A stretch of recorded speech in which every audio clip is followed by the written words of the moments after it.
Why losing my job made me rethink success. Getting laid off with 3 kids at home was one of the hardest things. I remember looking at my inbox, feeling this wave of panic and shame. But here's the truth. Losing my job ended up being the biggest wake-up call because it forced me to face a question that I had been avoiding for years.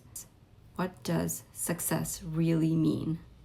For years, I thought I knew the answer. Success, to me, was about having a solid career, climbing that ladder, hitting that next milestone. I worked in tech, first as an engineer, then as a product manager. And I loved the respect that came with it. I loved saying what I did at dinner parties. I loved feeling like I had made it, especially coming from an immigrant family, moving to New York at 9, and watching my parents work so hard to give us the life that they gave us. So when the layoff happened, it wasn't just about losing the paycheck. It was about losing my identity. I felt stripped of my value overnight. That's when I realized that I had built my definition of success around something that was so fragile, something that could disappear in an email. But that realization didn't come overnight.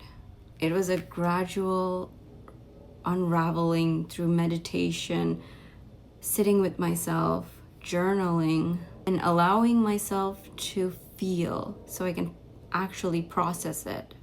When I lost my job, it forced me to separate who I am from what I do. And that's hard, especially coming from a culture where our worth is tied to your LinkedIn title or your salary. But here's the thing, your title can change. Your paycheck can disappear.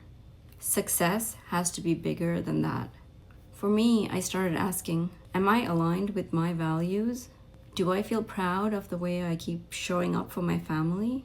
Am I building something that matters, not just something that looks good on paper? When you redefine success beyond titles and money, you stop being fragile and you start being grounded. The second thing I realized was that motherhood had already taught me resilience. I just hadn't valued it the same way I was valuing my career achievements. Think about it. You're a mom. You know you're managing chaos every single day.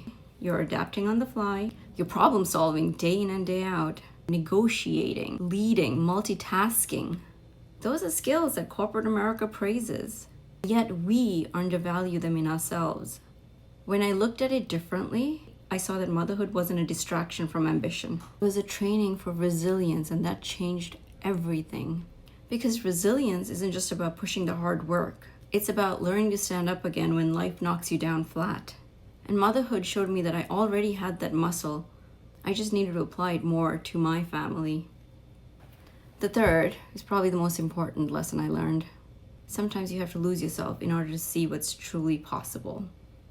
When I had my career stripped away, I also had a blank slate now. And yes, first it felt completely terrifying. Over time, I realized it was also freeing in a way. I started asking myself, what can I actually build now? What does success look like in this season? And what would it look like to create a version of myself that does not crumble when circumstances change? It gave me a space to think. It gave me a space to actually ask myself, what do I want? So, if you're watching this and you felt like you've lost something, maybe it's your job, maybe it's your dream, maybe it's even a version of yourself, I want you to hear this. This might be your opening. Redefining success isn't easy. It means letting go of old stories. It means creating new definitions of yourself. But it's also the path to something deeper, more resilient, and more fulfilling. For me, losing the job wasn't the end, although it felt like that. It was the beginning of a life that feels more aligned with who I am. And if you're in that place feeling lost, feeling uncertain, maybe even ashamed, I promise you, it does not have to stay that way.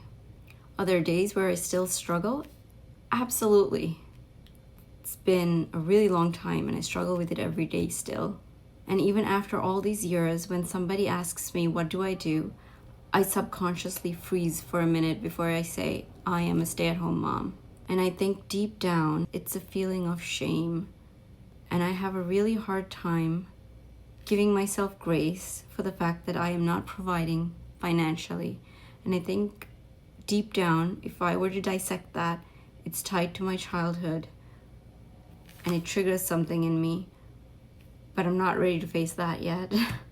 So for now, it's a day at a time where I tell myself that in this season, I'm a mom and I will be the best one that I can. Thank you for being here. See you in the next one.